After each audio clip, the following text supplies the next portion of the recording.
Barbell Weekly, Entry 10. Happy Easter. Hope everybody's doing well and can spend some time with their families this weekend. Started off the week, obviously, with our speed bench like we normally do. Ended up hitting 12 sets of triples with 135. I used short Monster Mini Bands. We moved into some incline presses after, and you're going to see Steve's bench and Kyle's presses. But I wanted to talk about a couple things this week on what I think has been making big improvements in my training. There's three things that I've targeted and that I haven't done over the past couple of years, but I'm making them a priority now, and I think it's paying off for me, not only with my recovery but also with my strength gains. So the first one is tricep emphasis. I really have been putting a lot of emphasis in extension work lately. I try to do close to 300 banded tricep extensions on off days a week. And that's not to mention the 2 upper body days that we're working with. We usually do a barbell extension on one and a dumbbell extension on the other. So as a total, that's 5 days of tricep work that in the past I haven't done. And I think that the increase in that volume in that area has paid off because my bench feels very explosive, my lockout feels very strong, and overall I just feel a lot more stable with the weight in my hands. I'm going to continue to try to do this because my competition max right now is like around 350, and I'm fairly confident that I have a PR in me right now, but I'm going to continue to build until probably the end of lacrosse season so that I can focus on getting the job done with the kids, and then I can move into maxing out and putting a little bit more time into my training. But the second, as the second video comes up, I'm looking to train more hamstring work. So I treat my hamstrings just like my triceps. So I do 300 banded leg curls throughout the week, and that's not counting my 2 lower body days. So, the hamstrings are getting some type of work 5 times a week. That's a huge increase of what I've done in the past, and I feel like my squat and my squatting muscles have definitely gotten stronger because of it. And here is the third thing, my conditioning. I do conditioning 4 times a week. I row 3 times a week, and on Saturdays, Steve and I and whoever's out the gym with us on Saturdays, we usually do circuit training. So this week we did sled drags, kettlebell swings, and battle ropes, and we did them for 5 rounds, and we just went until we were gassed. That type of conditioning work, and like you see here with the rowing, has definitely helped me in recovery. I feel like my cardiovascular system is very, very strong now. It hasn't been this good in a while. I played a pickup basketball game about 4 weeks ago, and I thought I was going to die, and I was relatively fine. Here's Kyle doing some sledge swings. He's also looking at conditioning work. Kyle does some sprints on off days to get some blood back into the muscles and help him recover and feel better. I think for all of us, and I know Steve can say the same thing, is that his conditioning has become a priority for him. And in the past, that wasn't a priority for us at all. Our conditioning was lift weights faster, and that's it. Now, the athletic part of me that it was definitely priority number 1 10 years ago when I was a football player is creeping back in.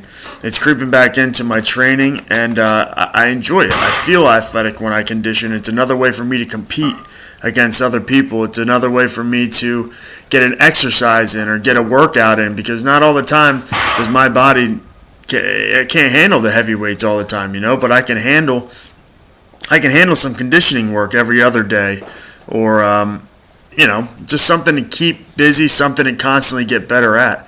The guy you're going against, what's he doing? If I'm competing in the 242s and I'm going against a guy who I know I put more work in, every day, what's he doing that I'm not? I know I'm working 6 days a week. Is he working 6 days a week? Is he working on conditioning? What are his goals? And I just think it's another way for me to build an edge against anybody who I come against in the lifting world. So it's definitely been fun. I've been having a great time with my training because of it. The video is running here. This is our max effort day on Friday morning. Tyler's back on spring break. He had a nice morning. He had a 300 press right here, relatively easy. We talk about his elbow positioning in the bottom of the bench on how it flares, and he's getting stronger and stronger as the weeks go by. Here's my second to top set, 385. This is my cleanest set.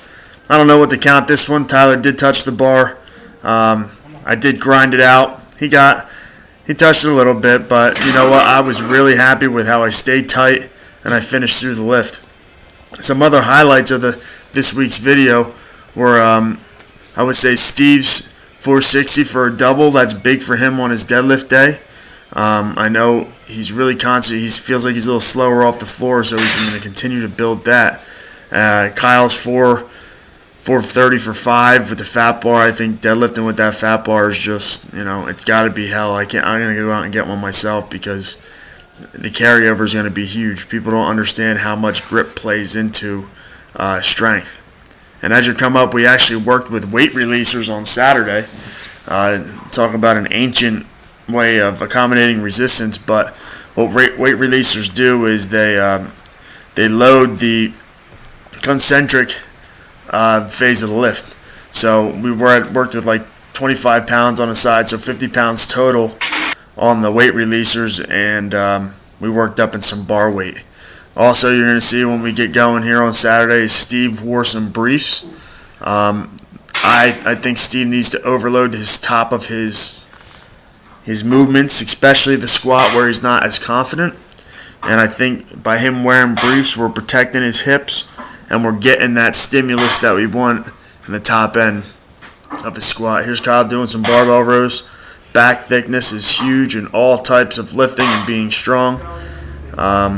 Make sure you're not forgetting to work those lats. Here's Steve's 385 for 1. Does a good job. Knees cave a little bit, but he finishes it explosively.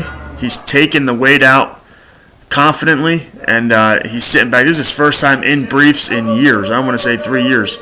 So we cave a little bit, and his PR for gear lifting is actually 405. So that's good that he's gotten stronger. Here's my dad, 275, 3 sets of 1 conventional deadlifting. He's doing a better job keeping his form. I know he's excited. He loves deadlifting. That's his favorite thing to do. But I like the fact that he's still working that double overhand grip, and it says a lot to be able to hold on to a weight like that at his age. Here's our weight releasers that I was telling you about. As you see, they let go in the bottom. We went down to a low box, and I worked up to 425 here. Is my top set. They were definitely different. I am sore today because of that concentric phase was a little heavier, and I went down a little slower than what I was used to just to maintain my tightness. And the low box kind of killed me a little bit, but I finished the lift strong, and I was happy with the results of the day.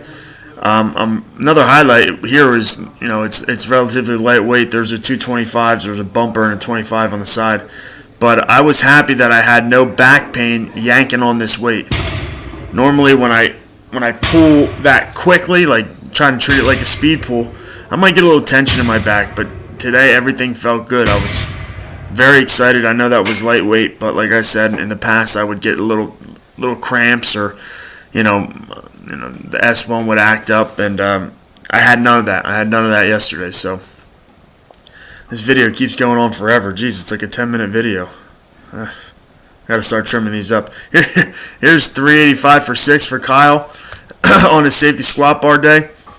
He does a good job of really just grinding through the lift. Kyle missed his last 2 attempts at his last meet because his upper back caved.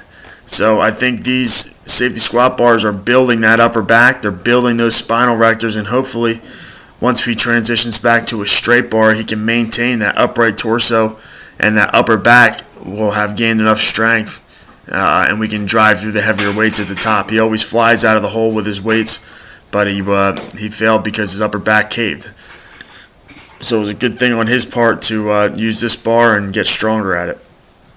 I hope everybody has a nice Easter. I'll check back with you next week. Stay safe and stay strong.